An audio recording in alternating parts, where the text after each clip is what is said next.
What's good, YouTube? My name is Skiller105, or just Zach, and welcome to my first ever story time. Do you ever get that feeling when something just doesn't sit right? Like you're looking at something completely normal, but deep down you know something's off. I will be telling this story from the perspective of an anonymous person. This all happened on July 29th of 2025, and it all started with a swimming pool. I'm 17, and I live in what you would call a picture-perfect suburb in Pennsylvania. There's quiet streets, friendly neighbors, and no real crime to speak of. The kind of place where nothing bad ever happens. Until it does. Our neighbors across the street, they've been there my whole life. Solid people. They've raised 3 kids who are all grown now, and honestly, we've always looked out for each other. That summer, they told us that they would be heading to the Outer Banks for a week. They asked us to take care of a few things, grab their mail, keep an eye on the place, and for the first time ever, maintain their pool.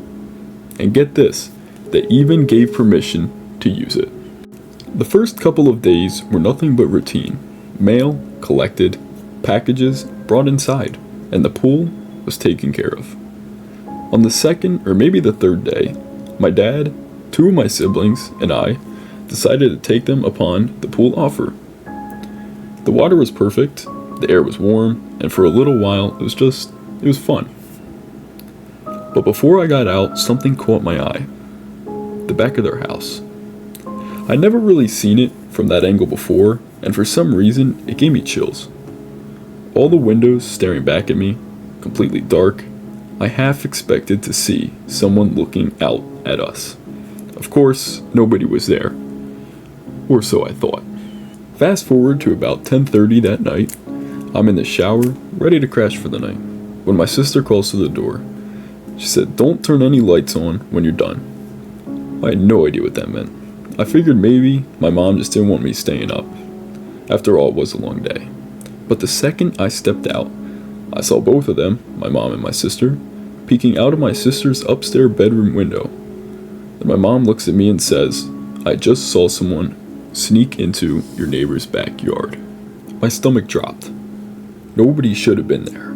Nobody besides us even knew that the neighbors were gone. My mom had already called the police, and they were on their way. Now, from our house, if you look left past the neighbor's place, there's a small park. The kind with a little cul-de-sac for cars to park. And there, at 11 o'clock at night, was a semi-truck with some of its lights on. Now, this wasn't completely unusual. Truckers would often park there during nighttime. But there was also another car. The engine was running and the lights were on. And here's the thing. The park closes at dusk. Nobody is supposed to be there. Finally, 2 police cars pull up in front of my neighbor's house, and the instant that they do, the car in the cul-de-sac whips around and speeds off. I'm talking no hesitation, gone. You would think that the cops would chase it, right? Nope. Instead, they came straight to our house to hear what we had seen. We told them everything, about my mom seeing someone, about the cars, and how weird it felt. A couple of officers walked around the perimeter of my neighbor's property. They checked the doors and made sure that everything was still locked. They also went over to speak with the semi-truck driver. And when they came back, they told us that the driver claimed that he was having battery trouble. He said that he's been working on it for hours. He also claimed that he didn't see anyone go into the backyard. Now, I don't know if he was telling the truth or if he was just covering for someone, but either way, it just didn't sit right. Eventually, the cops said that everything had checked out, the house was fine, and they told us to call back if anything else happened. The police left, the suspicious car didn't come back, but the semi, it stayed. And I just sat there, staring at it from my front window. Midnight came and went, and then, at 12:15, the truck finally pulled away. The cul-de-sac was once empty again. Now, was it all just a coincidence? Maybe. Or maybe the police showing up scared off whoever was planning something. Either way, one thing is for sure. My mom knows what she saw. And I can't stop thinking about how different the story might have ended if she hadn't looked out that window at the exact right time. In the suburbs, you never expect trouble, but sometimes trouble expects you. And that's how my quiet little neighborhood turned into something straight out of a mystery novel. If you've had something creepy, crazy, or just plain weird happen to you, I want to hear about it.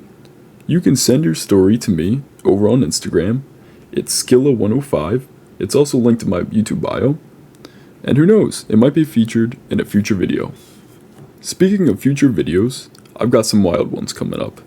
I have a diabolical teacher who made everyone's life hell, the most insane driver's test you've ever heard of, a friend's cousin who was an absolute menace, an insane ex, or maybe even two, diabolical behavior from back in middle and elementary school, and a spooky night I spent completely alone watching over my neighbor's dog.